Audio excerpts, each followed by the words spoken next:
नमस्कार विद्यार्थियों। आज आइए एक बार और फिर से स्वागत है आपका मेरे चैनल मैथ्स विद्यालय के तिवारी में। और हम आपको यहाँ पर 10th क्लास की मैथमेटिक्स की अंतिम एक्सरसाइज पढ़ा रहे हैं। सारी की सारी आपकी जो 10th क्लास का कोर्स है वो प्लेलिस्ट में कंप्लीट रूप से पढ़ा हुआ है। और जो भी कोर्स है एक एक सवाल प्रत्येक प्रश्नावली का मैंने बहुत बेहद तरीके से शानदार तरीके से हल करवाया है। आप प्लेलिस्ट में जाकर प्रत्येक प्रश्नावली के पार्ट वाइज आराम से पढ़ सकते हो। ये 6 प्रश्नावली है जिसको मैंने सबसे अंत में लिया है और मैं 6.1 और एक प्रमेय करा चुका हूं। आज मैं 6.2 के बारे में आपसे चर्चा करूंगा और 6.2 के बारे में पढ़ेंगे। आज इसको हम पहले पार्ट के रूप में पढ़ रहे हैं, दूसरे पार्ट को अपन अगली वीडियो में पढ़ेंगे। देखिए, तबीयत खराब हो गई थी इसलिए कुछ दिन का गैप लग गया था। तो प्रश्नावली 6.2 है, आकृति 1 और 2 में डीई समांतर बीसी, ईसी और एडी ज्ञात कीजिए। देखो साहब, ये दो त्रिभुज हैं।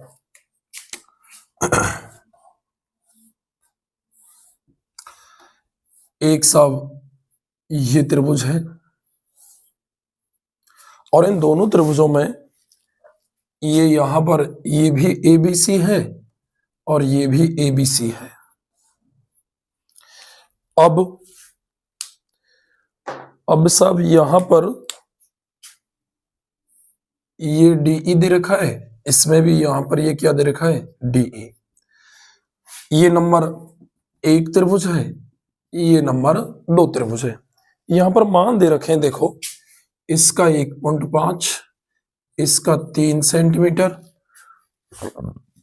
इसका 1 सेंटीमीटर और ये आपसे पूछा है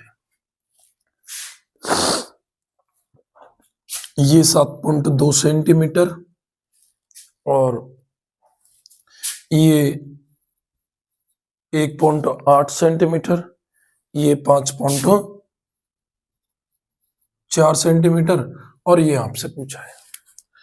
ठीक है सर, अब देखिए मैं पहले को करता हूं। आपको दे रखा है कि साहब इन दोनों आकृतियों में, आकृति 1 में फर्स्ट आकृति में त्रिभुज एबीसी में डीई समांतर बीसी, ये साहब दोनों के दोनों कैसी रेखाएं हैं, समांतर रेखा। मैंने आपको थेल्स प्रमेय कराई थी तो उसमें बताया था, अभी भी मेरा गला बैठा हुआ है लेकिन फिर भी मैं क्लास ले रहा हूं क्योंकि काफी दिन का गैप हो गया, 8-10 दिन हो गए वीडियो बना के अपलोड करे हुए। कोशिश कर रहा हूं कि मेरी आवाज साफ आए और आपको ठीक अच्छी तरह से समझ में आए चीजें। तो ये दोनों समांतर भुजाएं हैं।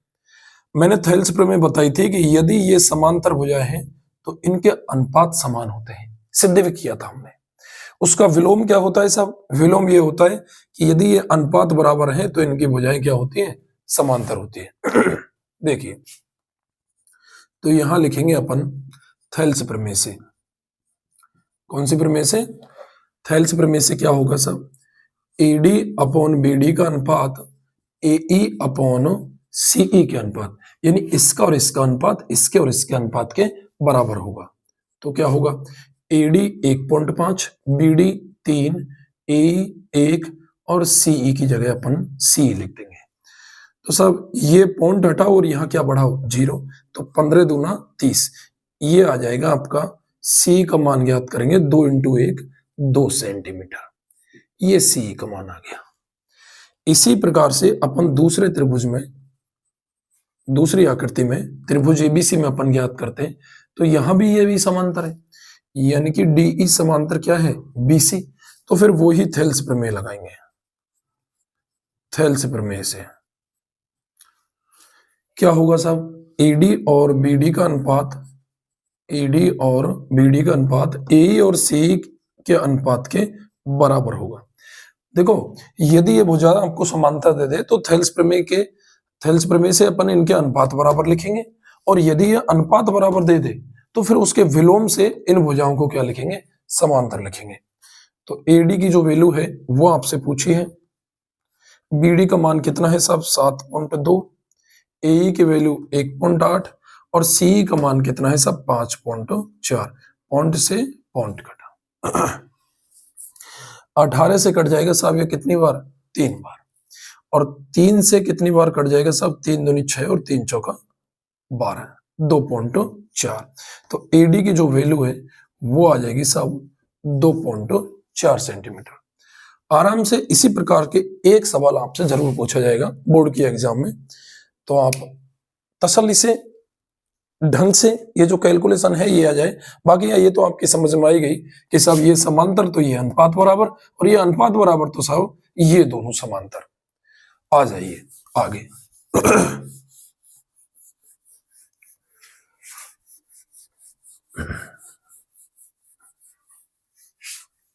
ये मैं आपसे बात करता हूं सवाल नंबर 2 की। और दूसरा जो सवाल है कि त्रिभुज PQR की भुजा PQ और PR पर क्रमशः बिंदु E और F, एक कोई त्रिभुज है साहब PQR, और इस त्रिभुज PQR की भुजा PQ और PR पर, PQ और PR पर ये दो बिंदु, एक तो E और एक F, ये स्थित है। ये रेखा खींच रही है। आपको ये बताना है कि EF समांतर QR, यानी कि ये दोनों समांतर है या नहीं। ये दोनों समांतर कब होंगे साहब? जब इनका अनुपात बराबर होगा। तो आप आ जाइए फिर। पहला जो सवाल है आपका, उसमें क्या दिया हुआ है? PE बराबर 3.9 और EQ बराबर 3 और PF बराबर 3.6 और FR बराबर 2.4, ये मान दिए हुए हैं साहब। FR बराबर 2.4 सेंटीमीटर। आप क्या करेंगे? इन दोनों का अनुपात ज्ञात करेंगे। क्या? PE upon EQ, PE upon EQ। तो PE 3.9, ये सब कितनी 3, पॉइंट हटाओ 0 बढ़ाओ, तो ये सब 3 एकम 3 और ये कितनी बार 13 बार, फाइनली 1.3 आ जाएगा, 10 का भाग देंगे तो। फिर PF अपॉन FR, तो PF कितना है साहब 3.6, FR कितना है 2.4, पॉइंट से पॉइंट कट गया, ये 12 तिया 36 और 12 दूना 24, ये कितना आ जाएगा साहब 1.5। इसका मतलब क्या है? इसका मतलब साफ साफ है कि साहब इन दोनों के अनुपात बराबर नहीं है। तो लिख देंगे अपन, क्योंकि PE upon EQ is not equal to PF upon FR। ये सब दोनों क्या नहीं होंगे? समांतर नहीं होंगे। EF और QR ये समांतर रेखाएं नहीं होंगी आपस में। ये कब होंगी? जब इन दोनों के अनुपात बराबर आ जाएंगे। ठीक है सब, आ जाइए। अगला नंबर जो 2 है आपका, वो क्या है?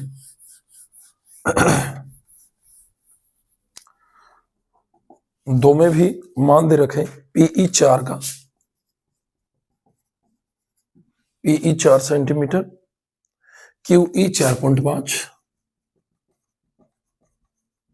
QE 4.5, PF 8 और RF बराबर 9। अब आप देखिए, इसका इसका अनुपात ज्ञात करो आप। PE upon EQ, PE upon EQ या QE बात एक ही है, तो ऊपर 4 और नीचे 4.5, पॉइंट हटाओ ऊपर 0 बढ़ेगी, 15 40 और 15 45, तो ये आ गया सब फाइनली 8/9।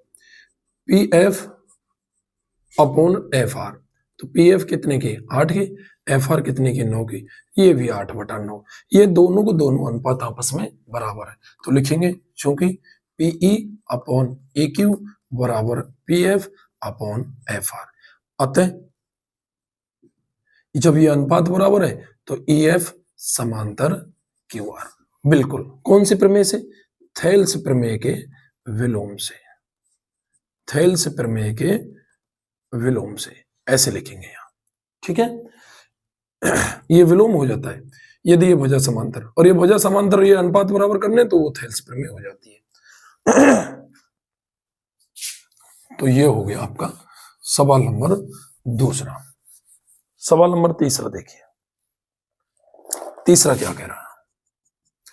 तीसरा कह रहा है साहब कि पी क्यू बराबर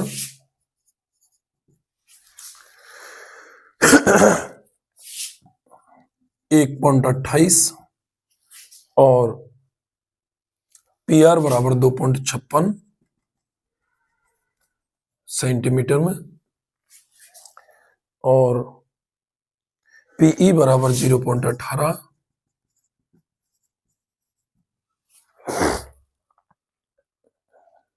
और पीएफ बराबर 0.36। आप देखिए साहब, PE upon E Q, PE upon E Q, तो साहब आपको पी क्यू दे रखा है और पी आर दे रखा है, मतलब ये पूरा है। अब देखो ये नहीं दिए, इसका और इसका अनुपात ये पूरे दिए, और पीई यानी कि ये दिया है सब 0.18 और पीएफ ये दिया है सब 0.36। ये पूरा कितना है 1.28, ये पूरा कितना है 2.56। हमको चाहिए पीई और ई क्यू का अनुपात, ई क्यू नहीं है तो क्या करेंगे, पीई कितना है सब 0.18 अपॉन, इसको कैसे निकालेंगे, 1.28 में से 0.18 घटा देंगे, ये बचेगा आपका 1.10। तो ये पॉइंट से पॉइंट घटे, 2 नाम 18 और 2 पंजे 10, तो ये आ गया 9/55। ऐसे ही आप P F upon F R ज्ञात करेंगे, तो पी एफ तो देगा कितना 0.36। अब सब बात एफ आर की आती है, तो 2.56 में से आप 0.36 घटा दो, यही तो बचेगा भाई। पूरी इतनी, इसमें भी तो ऐसे किया था, ये पूरी 1.28 इसको घटा दिया ये बची, ये पूरी 2.56 इसको घटा दिया ये बचेगी, और हमको इसका और इसका अनुपात चाहिए, ना कि इसका और इस पूरी का, ये अनुपात चाहिए हमको। तो 2.56 में से घटा दो आप, ये बचेगी सब 2.20, पॉइंट से पॉइंट, ये 2 4 नाम 36 और सब 4 पंजे 20, तो वो भी 9/55। तो क्या लिखेंगे, चूंकि पीई अपॉन ई क्यू बराबर P F upon F R, अतः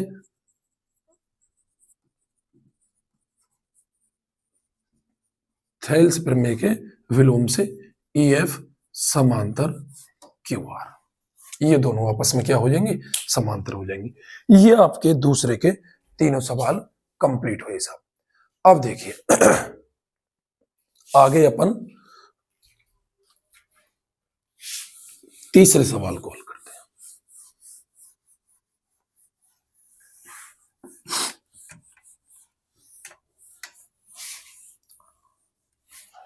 ये क्या कह रहा है, आकृति दे रखी है, उसमें एल एम समांतर सी बी और एल एन समांतर दे रखी है सब किसके, सी डी के। तो सिद्ध कीजिए, तो पहले तो इस आकृति को बनाइए साहब।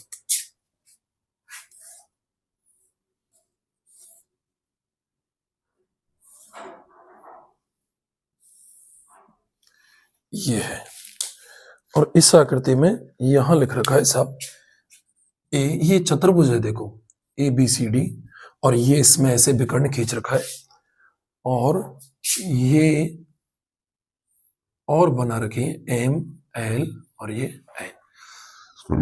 क्या दे रखा है इसमें, दे ये रखा है सब कि ये इसके समांतर है और ये इसके समांतर है। तो सबसे पहले तो सब इसमें लिखेंगे अपन दिया है,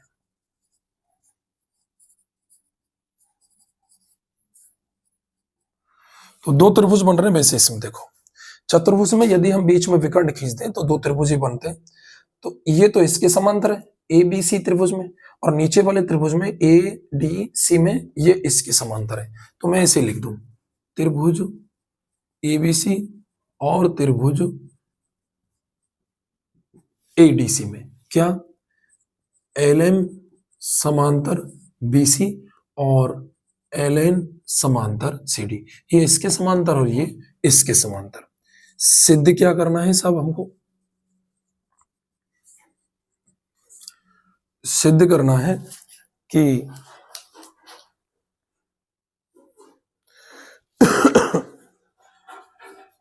ए एम अपॉन ए बी बराबर A N upon A D, A M upon A B बराबर A N upon A D, ये सिद्ध करना है। आ जाइए सब उत्पत्ति पे।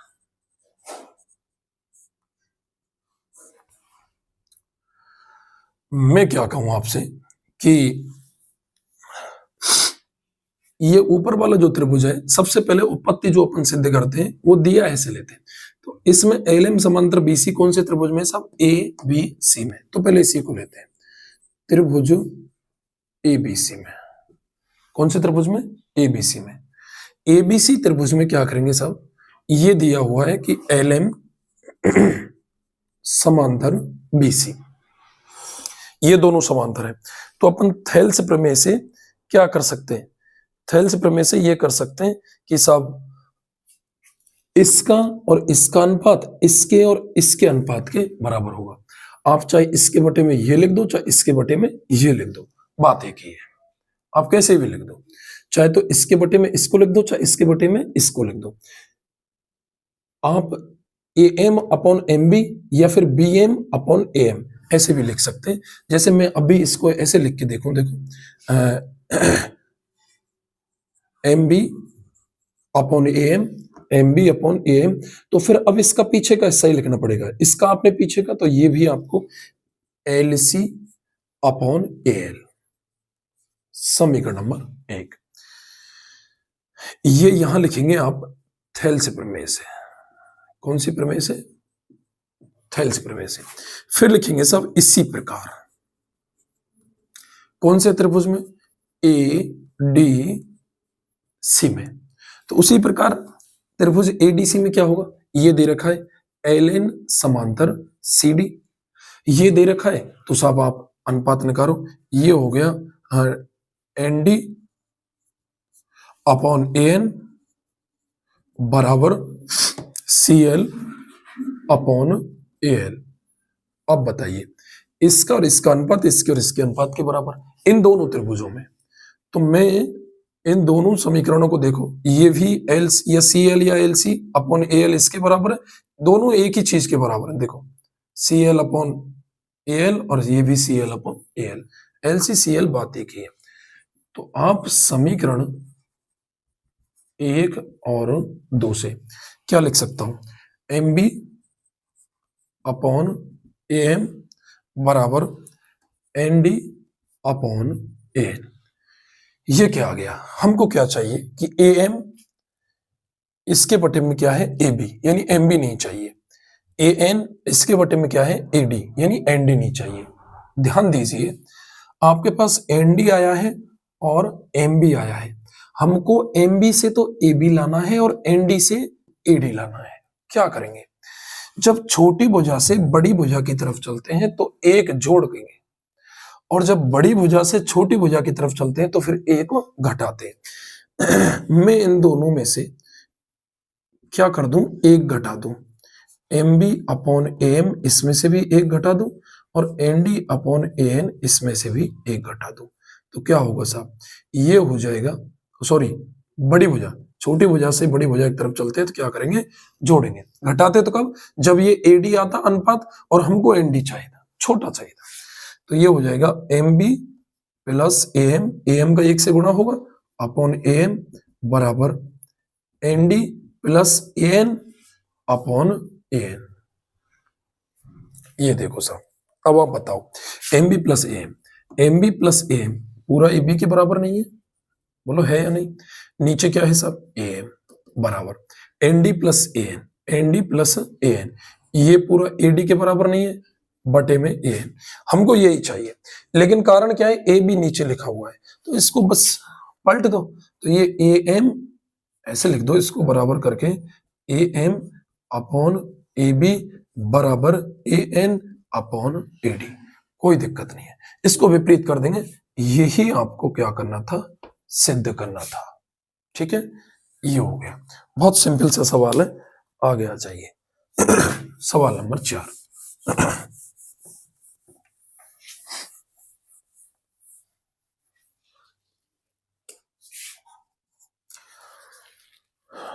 चौथा सवाल क्या कह रखा है, इसने एक त्रिभुज बना हुआ है सब ABC,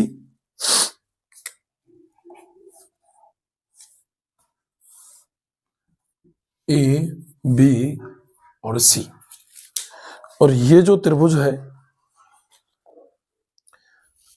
इसमें और बना रखा है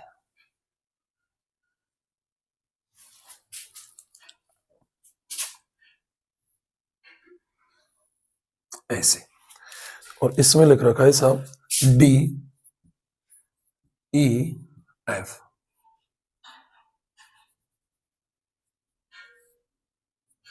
ठीक है, अब देखिए दिया क्या है साहब, DE समांतर AC। इस सवाल में क्या दे रखा है, देखो DE यानी कि ये समांतर AC के त्रिभुज ABC में, कौन से त्रिभुज में, ABC में DE समांतर AC और DF समांतर A, और DF समांतर A, यानी कि ये जो है ना, ये दोनों समांतर है। अब सिद्ध क्या करना है,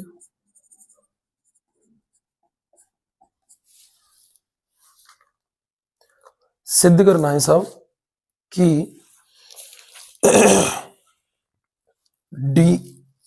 BF upon FE, BF upon FE बराबर BE upon EC, BE upon EC, यानी इसका और इसका अनुपात BF अपॉन FE और BE इसके और EC इसके अनुपात के बराबर आ जाए, अपने आप आ जाएगा। आप उस चीज को छोड़िए, आप आइए उत्पत्ति पर।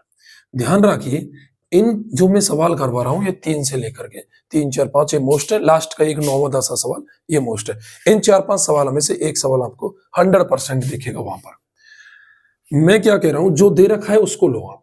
तो DE समांतर AC क्या है, DE समांतर AC ये त्रिभुज है, आप इधर देखो ABC, ठीक है, और ये दे रखा है इसमें कि सब DE समांतर है किसके, AC के।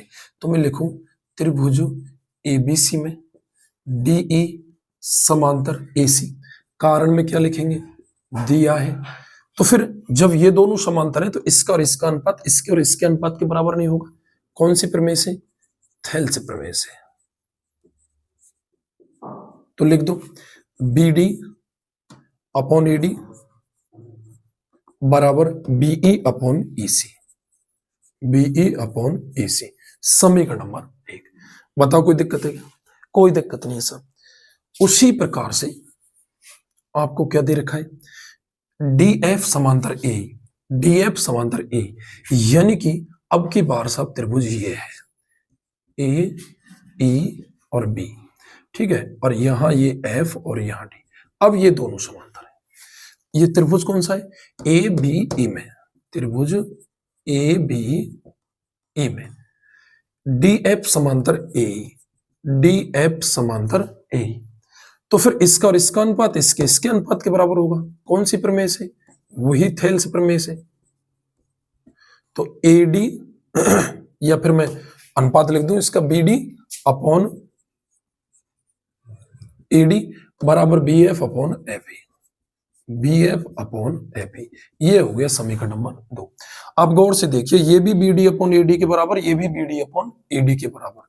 तो मैं इन दोनों समीकरण में समीकरण 1 और 2 से ऐसे लिख सकता हूं BE अपॉन EC बराबर BF अपॉन FE।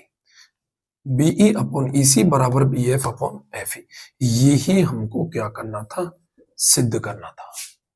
बताओ साहब, कोई दिक्कत? कोई दिक्कत नहीं, बहुत सिंपल सवाल है। जो दे रखा है, अनुपात बराबर दे रखे हैं या फिर भुजा समांतर दे रखी है, उनमें आपको संबंध ही लिखना है बस, और कुछ नहीं है। सवाल नंबर 5वां देखो, एक आकृति बना रखी है आपको, ये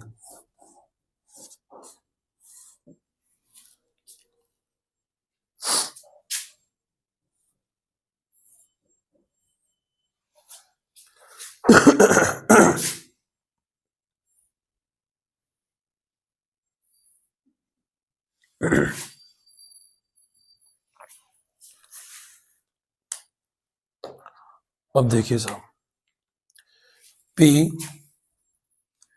Q R O D E F, तो इस आकृति में दे क्या रखा है? सबसे पहले तो वो देखो, दिया है डीई समांतर त्रिभुज पी क्यू आर में,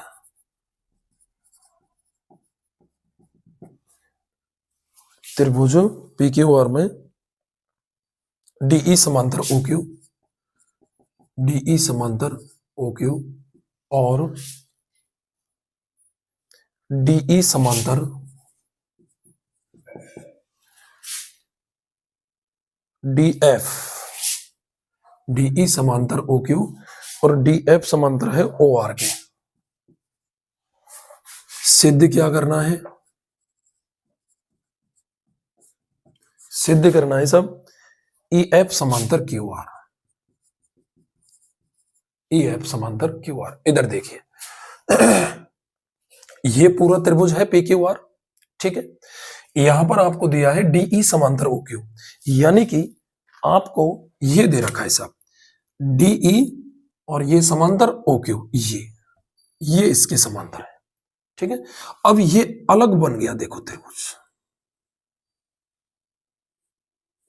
अलग निकल गया, बिल्कुल। बोलो बिल्कुल निकल रहा है, नहीं निकल रहा? इसमें है ये दोनों भुजा समांतर, डीएफ समांतर ओ आर। अब डीएफ देखिए, तो डीएफ ये रहा, ये किसके समांतर है? इसके।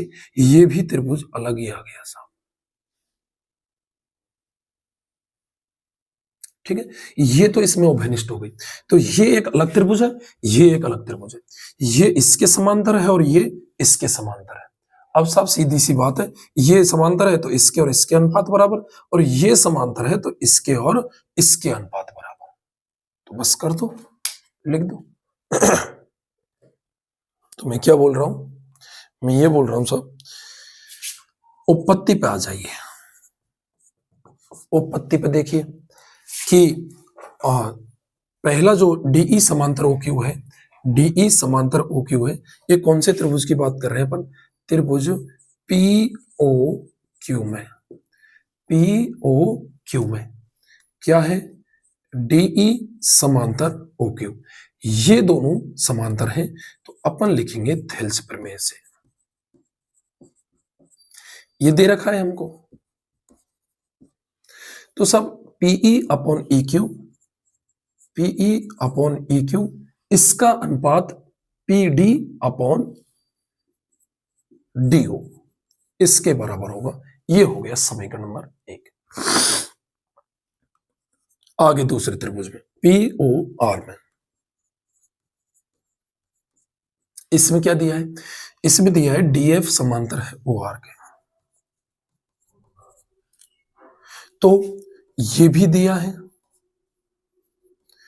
थेल्स प्रमेय से,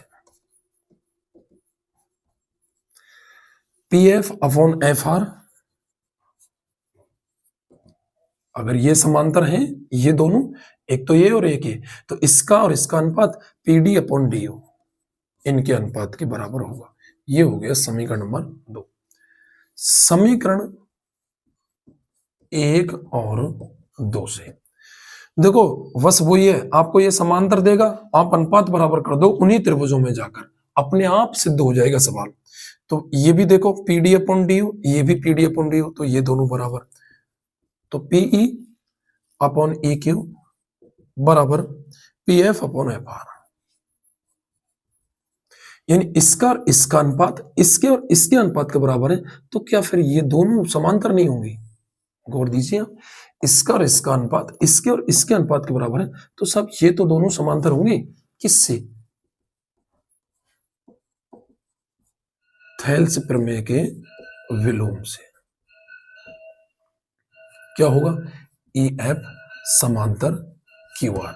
यदि ये समांतर है तो इनके अनुपात बराबर, और सब अनुपात बराबर आ गए तो फिर ये दोनों क्या होंगे? समांतर। इति सिद्धम। यही हमको क्या करना था? सिद्ध करना था। ये आज आपके 5 सवाल हुए। आई होप कि आपकी चीजें समझ में आई होंगी। यदि समझ में नहीं आता है तो दोबारा वीडियो को बैक करके आप देख लिया करो। यहाँ समय का अभाव रहता है, इसलिए थोड़ा आपको मुझे जल्दी चलना पड़ता है ना, टाइम मैनेजमेंट का भी ध्यान रखना पड़ता है। ठीक है, धन्यवाद साथियों। जय हिंद, जय भारत।